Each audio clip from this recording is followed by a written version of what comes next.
Hello, welcome to the Soane Museum Study Group. My name is Frances Sands. I'm the Curator of Drawings and Books at Sir John Soane's Museum, and I convene the study group. And today I have the great pleasure of welcoming Saskia Huning, who you may very well have heard of. She's an artist and specialist decorator. She has a great interest in and a huge knowledge of traditional paints and the application of paint. She works on restoring and recreating historic decorative schemes and murals. Saskia leads the renowned family business Huning Decoration, which she joined 20 years ago, and her expertise have been relied upon by a dizzying array of historic institutions, not least Sir John Soane's Museum. And today I'm extremely grateful to her. She's going to give us a study group session exploring her work in 2017 to recreate the magnificent Savile Club ballroom ceiling. So Saskia, over to you, and thank you. Thank you for the introduction, that's lovely. And it's a great pleasure to talk to you about recreating the decoration on the Savile Club ballroom ceiling. And first of all, I will give you an intro to the Savile Club. It's at 69 to 71 Brook Street in Mayfair. And I'm going to use my pointer to sort of point things out. So there's the door to 69, and it goes up to here. This projecting window is one end of the ballroom. The ballroom is on the first floor and it runs right from the front to the back of the property. And a little bit of history about the Savile Club. So it was set up as a London gentlemen's club in 1868, and it was called the New Club at that point. It had a number of homes, and its second home was 15 Savile Row, and then they've kept the name from then. They moved to Brook Street in 1927, and it's artists, composers, writers, musicians that have been members, or who were the original members. They've had some illustrious names: Robert Louis Stevenson, Thomas Hardy, H.G. Wells, Rudyard Kipling, Edward Elgar, William Morton. And when they moved, when they moved here to Brook Street, they were nearer the BBC, and so TV producers, journalists, scriptwriters started to join the club. So in the 1890s, the house was owned by J.P. Morgan's sister, and they'd bought number 69 in 1884, and 6 years later they bought number 71 with the intention of creating the ballroom and various other suites of rooms. And they got the Parisian firm Bowens van der Boyen to work on the remodelling of number 71 to create the ballroom with its originally architectural border on the ceiling and panelling that you'll see shortly. In the 1930s, this was all painted out.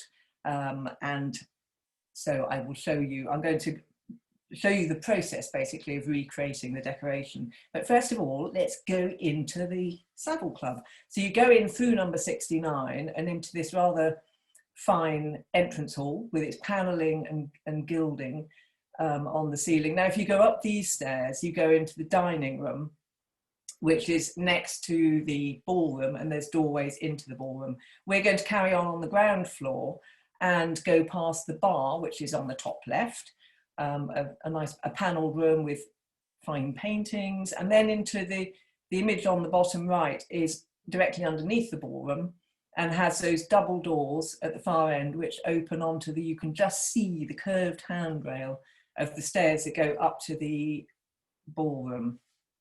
And there they are. So they go up and sweep round on both sides, a rather fine entrance to the ballroom. And I have read various pieces which describe when they were having balls and banquets, they would decorate the handrails with flowers looping round. So it must have been quite magnificent. And some more of the stair, because I love the curving handrails. And there on the left, you can see mirrored doors. So it's a symmetrical room that you'll see shortly, but this mirrored door on this particular side is a false door because it doesn't go, it's the end of the property. And the bit that we're going to talk about is this architectural border that I'm just going round. That's what we painted in August 2017. The image on the right just shows that wonderful sweep of the handrail. And there it is, the Savile Club ballroom as it is now, and just things to point out. So the window that you can see at the far end is the one on the street that you saw from the street view. The doors, the mirrored doors on the left are false doors. The ones on the right go through to the dining room. So you would have come up the stairs from the entrance hall into the dining room, and then you could come into the ballroom. And these four paintings, there's painting in the corner of each, or all the corners, the four corners. And you can see here, little faintly, some little cherubs. There's a cherub climbing into the ballroom and others sitting on clouds. So I'll tell you more about those later. And so how did I come to be involved in this? I got a call from the architect, Anthony Miller of Treherne Architects, who's a member of the club, and he gets involved in all the refurbishment works. And in fact, there's been a 10-year project going on of various refurbishing and redecorating various areas in the club. So he said, we've got this interesting archive photo which shows some decoration on the ceiling. Do you think you could recreate it? And of course, I was most interested. If you look closely, so this is after 1930s, because the decoration has been painted out. There's where the corner painting is, but it's underneath whitewash. If you blow that image up, you can see there is quite some decoration going on. You've got swirling acanthus leaves and architectural moulding.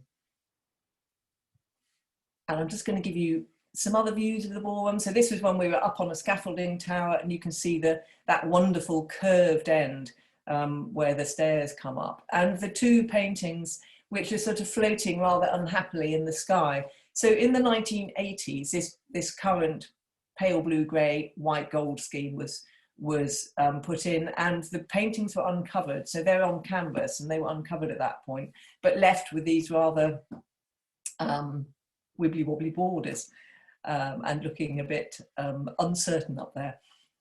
But there's lots of lovely detail on the panelling and a lot of white gold. It's very delicate, and one of the things I had to be careful with the painting of the architectural moulding, that it didn't overpower, particularly on the entablature between these corbels, these lovely little panels, which are quite subtle with the shadowing.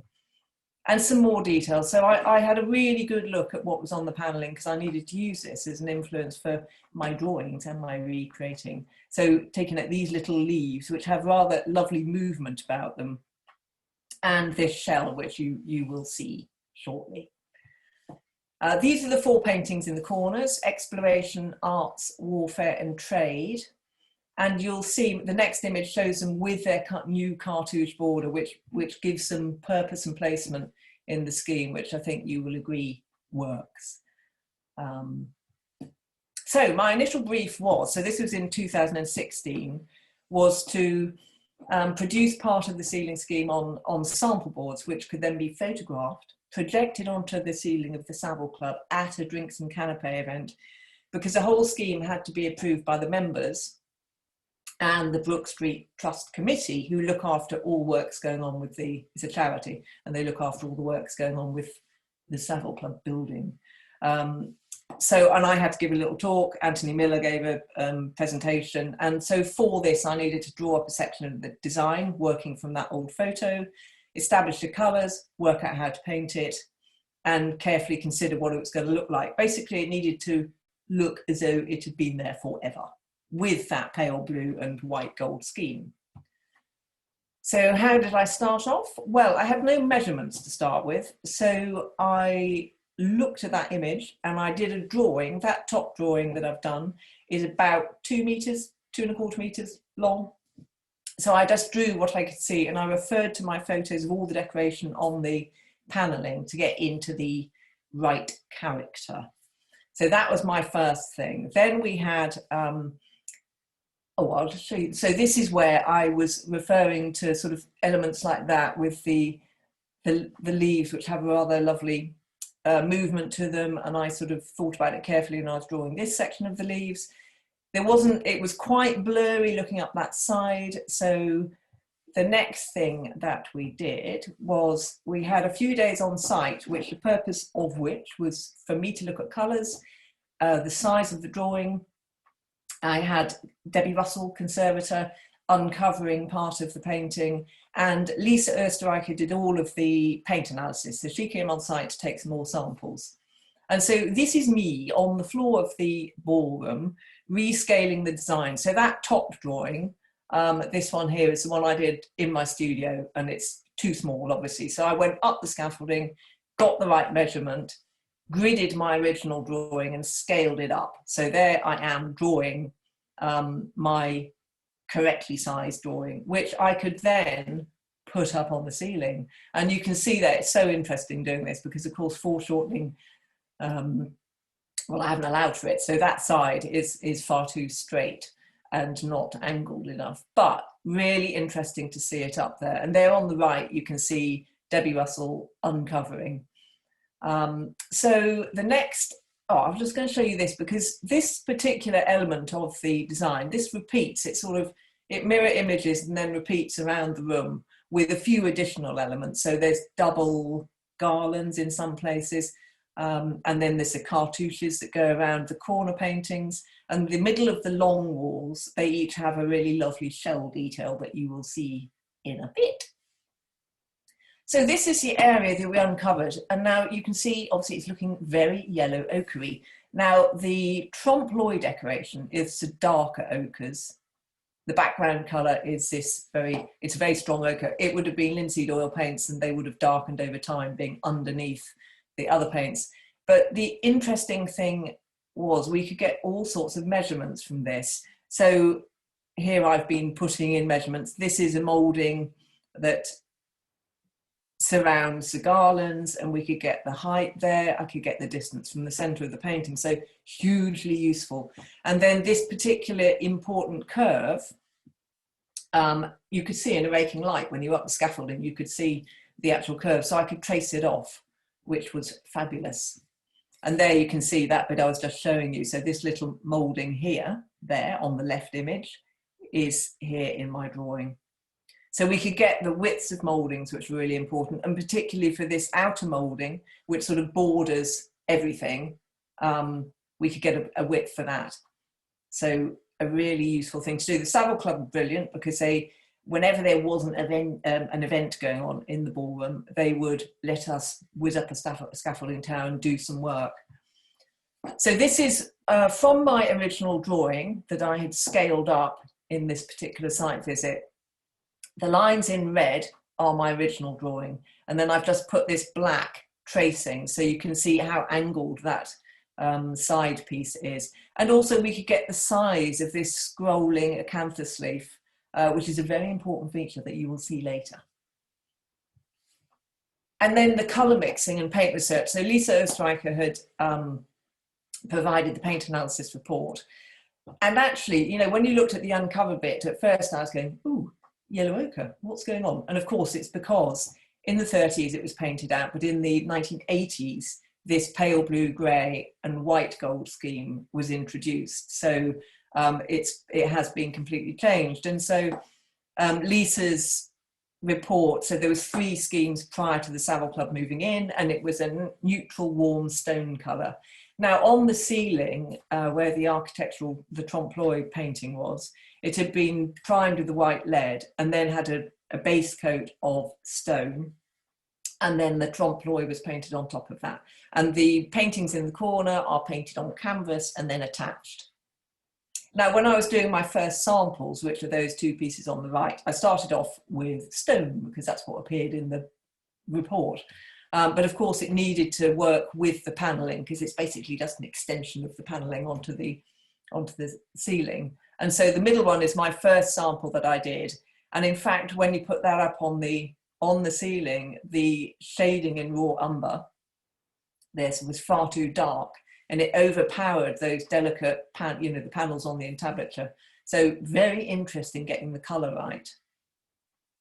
So this was still previous to the November canapes and drinks. I was back in the studio after this uncovering and investigation drawing, and it involved a lot of drawing and a lot of conversations with the architect, Anthony Miller, who had a very clear idea from looking at that original archive image. He obviously, in his head, he had a clear idea of what he thought it should look like. And it's always it's a very interesting thing for me, trying to get it right and to work with the architect and draw out his ideas, because in my head, it was all a little bit more flamboyant and flowers whooshing everywhere. And so I had to sort of tighten up my style. But so we had lots of, email. I would send him a drawing, he would send me comments. And this particular lovely curved leaf around the end of that outer moulding, I'd sent him that image and he said, oh, it should have a little bauble. I don't know if you can, on the right, you can see it should have a little ball on the end that the leaf curls around. So then I'd redraw and send it back to him. And this is that curled that you could see on the uncovering, very important element that actually took me quite a long time to get right, because my own style of drawing is quite flamboyant and curly and maybe a little bit loose. And this needed to be an architectural feature that was quite tight and structural. And so I had various versions of it, starting on the top left and top right, and then slowly working down until finally I got the yes, that's fine from Anthony. So that was, it's an interesting challenge for me to try and interpret somebody else's view of things. And there's the sample boards ready for photographing. And you can see how light and sort of quite delicate the shading is. You don't need too much. It can easily be too heavy. And there it is, stitched together on Photoshop. Photoshop, very useful sometimes. And then I mirror imaged it. And then we had our drinks and canapé event. So at the top is my mirror imaged slide of it. And there, bottom left, is it projected on the ceiling. So we did our presentations. And then at the end of the evening, it got projected up onto the ceiling. And it was a very successful event. And then the boards were also there that people could have a look at. And I was there to answer questions and all the rest of it. And so the members approved and Brook Street Trust approved. And we were given a 4-week slot in August. The club closes in August, and said, you can do it in that. We'll put the scaffolding up. But there is a wedding on the 2nd of September, so do not be late. So my to-do list got started. And so there were certain things that I needed to do. So we only had one bit of the design. I needed to do cartouches for the corner paintings. There was a shell centre design for the long walls. And then there was a double garland pieces. So I had a lot of drawing and a lot of prep with pouncing sheets, which I'll tell you more about in a bit. And then getting the base colour mixed up and ready and organising my team. The Savile Club had said your team can stay in the Savile Club. So there was 4 others apart from myself, and they all stayed in the Savile Club, which was brilliant and got looked after beautifully. Here I'm just going to tell you about the paints we used and the colours. So it was all painted in modern paints, Mylands, all water-based. The primer, which we covered up the border, the sky border, was Mylands wall primer, and then we used a traditional emulsion mixed up to a Savile blue, which is that left-hand colour card at the bottom. Tricky colour to get right, actually, and I think we ended up with 2 mixes before it actually looked right with the panelling.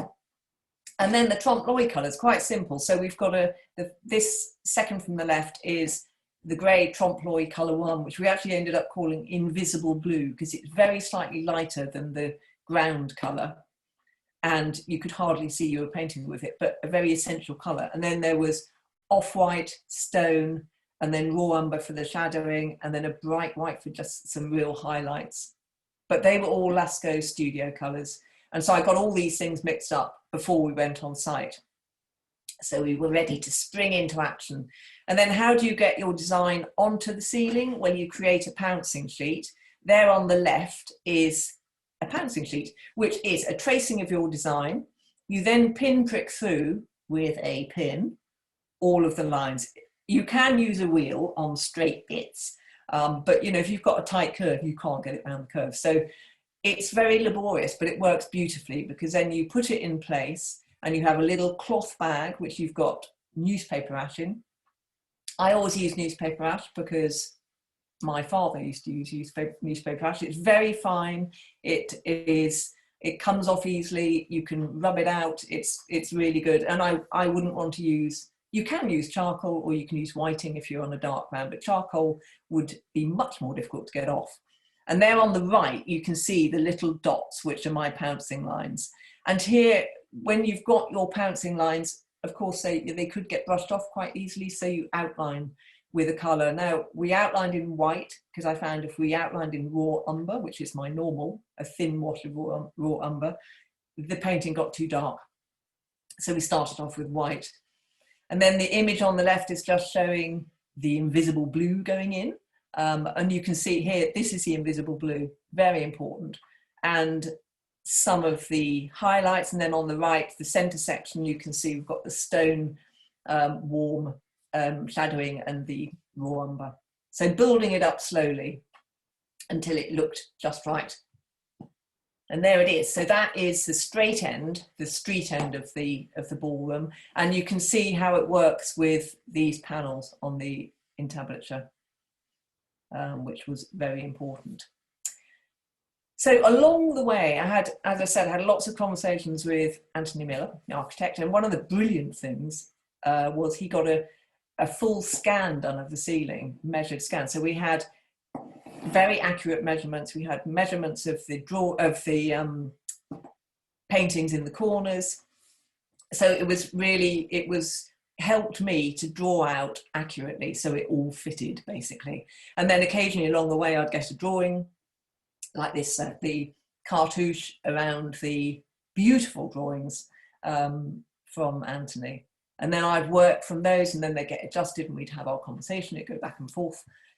And I'd get these sketches, it was a really nice way to work. And so in the studio for the final designs, this was one of the bits I needed to do, the cartouche, which, as you can see, first of all, started off with a triple-decker top knot. But you'll see when we fitted it in the ballroom, that extended too far into the ceiling. But here, this is my drawing wall in my studio. So it's actually a normal height room, but the cartouche was too tall to actually draw the whole lot together. And various changes. So here is the final top element of the cartouche with just a little single decoration and many less leaves at the bottom. And then there was things saying about how I had to interpret from the black and white image and get it to match with Anthony's view of things. Well, this joining section, this image on the bottom right, the mid-joining section of the cartouche, in my head, I could see great ruches of leaves and flowers. And so the right-hand drawing is my first sort of, this is what I think it should be like. And Anthony came back, no, we need less. It should be more, basically less. So I slowly tightened it up until it was looking right for him. And the lovely shell detail, one of my favourite bits. So here on the left is my first drawing of it, which I took from this, you can see on the top right of the drawing, that shell. So I worked from elements that were in the panelling. And here, well, actually, look at these grouping, they're looking very sad, those acanthus leaves down at the bottom. And of course, that triple-decker top knot was also too high, it extended too far into the room. So Anthony found this rather lovely element on the right that joins those two bits of outer moulding and another shell to refer to. And so I got it slowly right. And this is using, I've put this in because we could use the scanned measurements of the ceiling to get the placement of various elements. So, you know, in the middle here is where the shell goes, and I think D over here was where the roundel of acanthus leaf goes. So we got positioning points where things need to match up. So it was hugely useful. So then this is still before we went on site and before the scaffolding was up. I think it was about March of 2017.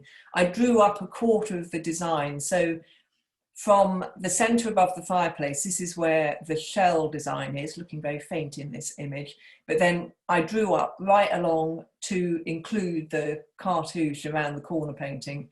They put a tower up, I put it up there, and then we had a look at it together and discovered certain things, such as this triple-decker top element was too high, and so we worked out a point at which it should end, and I redrew it.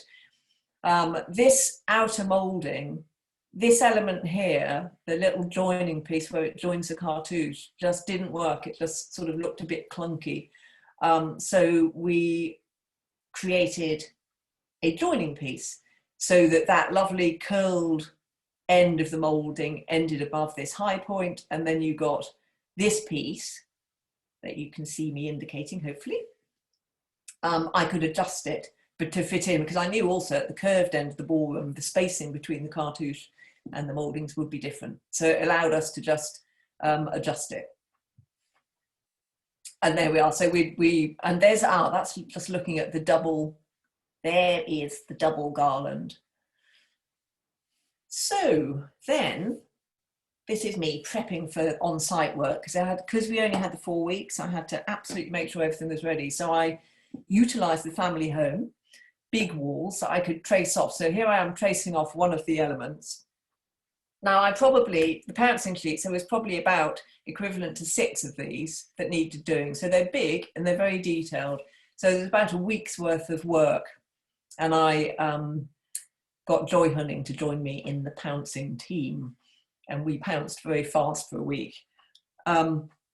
I also got the base colour mix, and I mixed up my trompe-l'oeil colours, so everything was ready. And I prepared boards for the team so that we could do a bit of practice on site when we'd put the base coats on. So the scaffolding goes up and we're on site working. Scaffolding always hugely useful for hanging pouncing sheets on.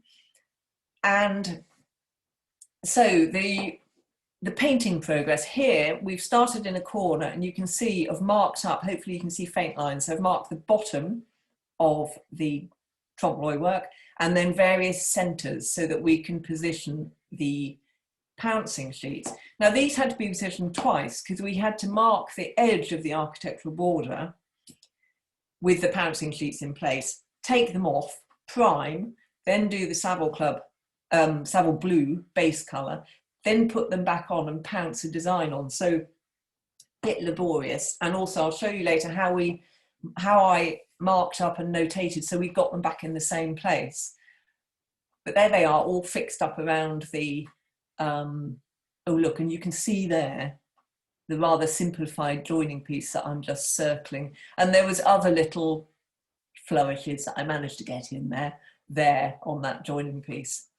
But so we pounced the edge, and there's the priming base coat going on around the edge. And there it is filled in. Now you'll notice here that the paintings, the corner paintings, they don't fit the frames. Well, I'm going to talk to you about that later, because of course ultimately they did. And these centre markings that we put on, this is oil paint, but this marking is a water-soluble crayon, very useful for marking up. And there's the Savile Blue base coat on there, and we've also lined out in white, so we've pounced it and put the white lining on. So we've got our design secured on the wall. And this is Alice, who is marking out miles and miles of different width mouldings for the trompe-l'oeil mouldings using various jigs. And there on the left, you can see it's starting to emerge. So we've marked it all in, we've got some invisible blue, we've started to put various bits of shading in there. And on the right is, you see the painting is now fitting its frame, and that's the weight of the trompe-l'oeil that we were looking for. So not too heavy and quite delicate so that it didn't overpower the panelling. Now, this is one of my notated images so that we can get the pouncing sheets back on again once we've base coated. So iPads with, that you can draw on, hugely useful. So we did this whenever we were marking up and doing the opposite corners as well. So quite hard work getting everything in place. That's Alice and Laura positioning things above their head. This bendy ruler that Laura is using on the right, you unfold it and it bends, and it's so useful for a curved ceiling because you can just bend it into shape. It was very handy. And of course, the curved end of the ballroom, same design, same basic design as the straight end, but of course completely squashed at the top, so needed a lot of adjusting. So we left this till last because I knew that we'd have to cut up the pouncing sheets to get it all fitted in. But quite a tight curve, and it took a lot of marking it in, going down to have a look to get it right. And there you can see how shallow the curve is at the other end of the room. But, same pouncing sheets used, but just adjusted and bits taken out. And there's me working away on positioning the pouncing sheets. It was a bit of a jigsaw puzzle. And again, that bendy ruler coming in useful. Now, the one on the right, the image I've put in just because it was really important to get points like, I'm just circling the center of that side piece, that it matched up both sides, and the top of the leaf, and this little bow, that was at the same height on both sides. So there were sort of certain points that we had to make sure that right side. So these notated images were quite important. And actually this is the garland on the curved end of the room. So I'd already cut it all up into pieces to try and squeeze it in. And then there was a great big pleat in the middle that needed taking out. So I pounced both ends of it just to position the ends, and I redrew the center bit to make it work. And there's Laura and myself painting away with very small brushes. But and Alice doing lots of lining. Alice was great at doing lots of straight lines because there was miles of it. And lots of work above your head. Mole sticks really useful. So these are just some action shots of us on site. But you know, if you have the right brush that holds enough, I use oil sables, even though I'm using acrylic paint. And the paints were of different thicknesses, so you had to use it quite thinly sometimes and work it on a palette. And if you've got a sable, it holds lots of paint, so you can go quite a long way. The only thing you have to do is make sure you don't ever let it dry out, so you have to look after your brushes. And they're doing a bit more on that top moulding. And so the corner paintings. So here is the arts with part of the 1980s sky showing through, so it doesn't yet fit its border. Well, Debbie Russell, conservator and very talented retoucher, recreated the bits that over the top of the sky. So they then filled the frame and did a beautiful job, and it really, really worked. And there's Debbie Russell in action, painting away.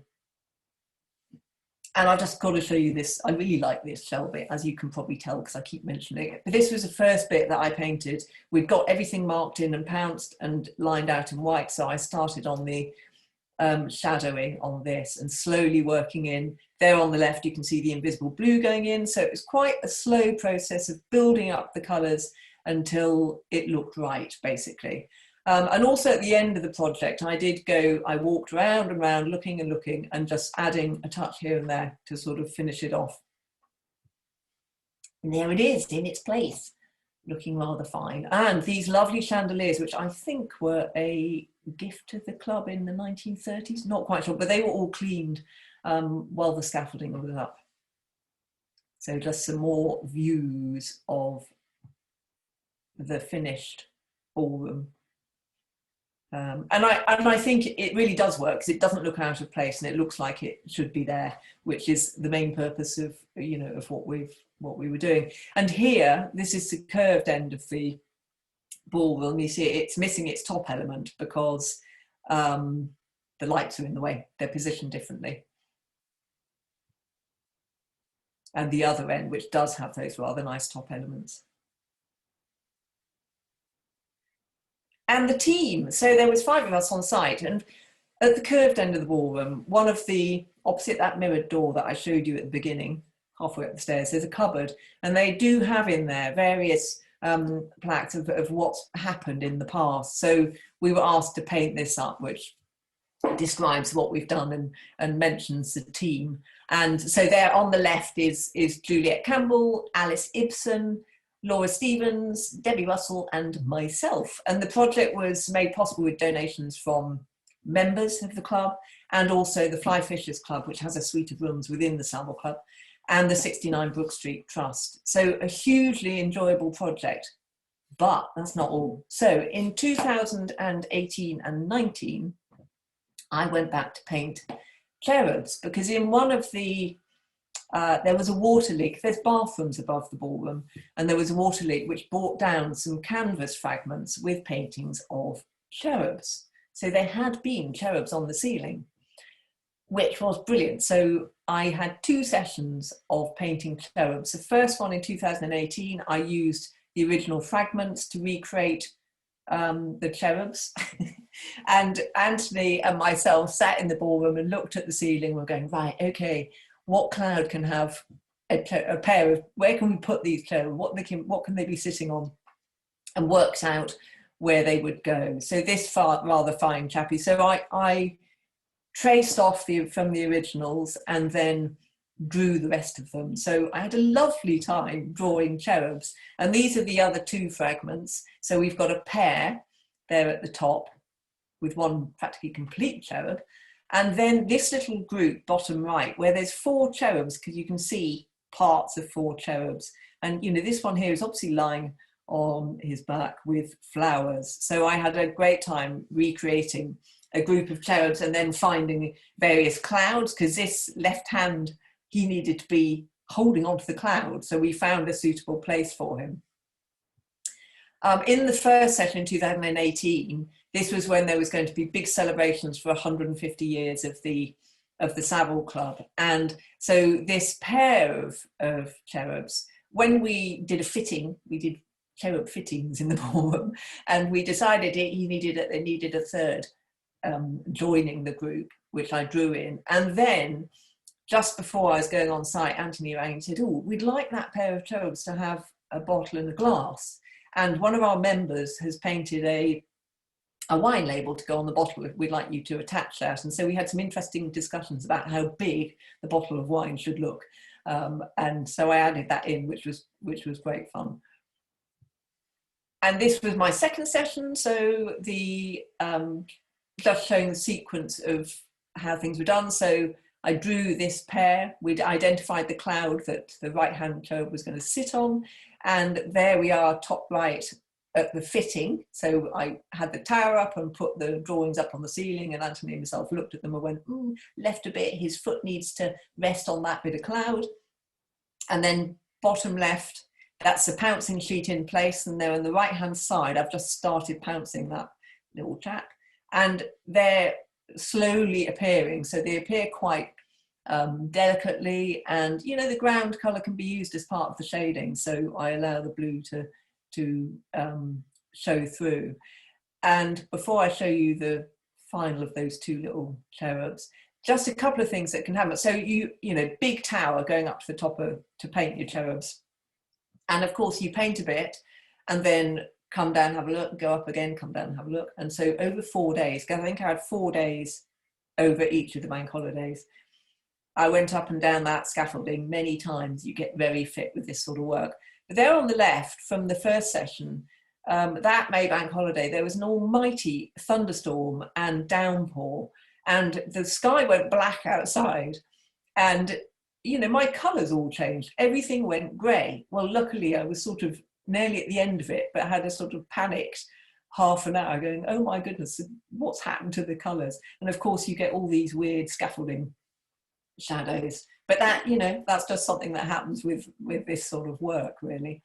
And there's those 2 cherubs peering down into the revelries in the ballroom. And so the day after these were painted, they had their banquet for the 150 years, which was great. And it was many thanks to Julian Malone-Lee, who organises the Savile Club and looked after the team and me so well. And Anthony Miller from Traherne Architects was a real delight to work with. And my lovely team, Laura, Debbie, Alice and Juliet. It was a really fabulous project to work on. And thank you for letting me talk about it. Gosh, Saskia, thank you so much. I've always known the extent of your skill, but it's such an honour to be walked through a project of this calibre and really understand the sheer quantity of work that goes into reproducing these extraordinary ceilings. We all so often enjoy these interiors without giving much thought to how much work has gone into it, and I think it's really important to have a session like this one today from you to really fully understand the expertise and the huge work that goes into it. So thank you very, very much for sharing that. Pleasure, a pleasure. Today. Pleasure. And I think for me, the other thing is that you know, it really is a conversation with the architect, and you know, you can't work in isolation. So a good project has it has to have really good communication for me. But I do love having to explore a particular style. I mean, I wouldn't have been drawing cherubs unless I'd got this project. And so now I look at cherubs completely differently, you know, and it's a real great thing to be able to do. Oh, I adore your cherubs. They're so squishy. Lovely squishy babies. Great. Well, I shall look forward to seeing you in person when the pandemic is over. And thank you again, Saskia. Really wonderful. Bye.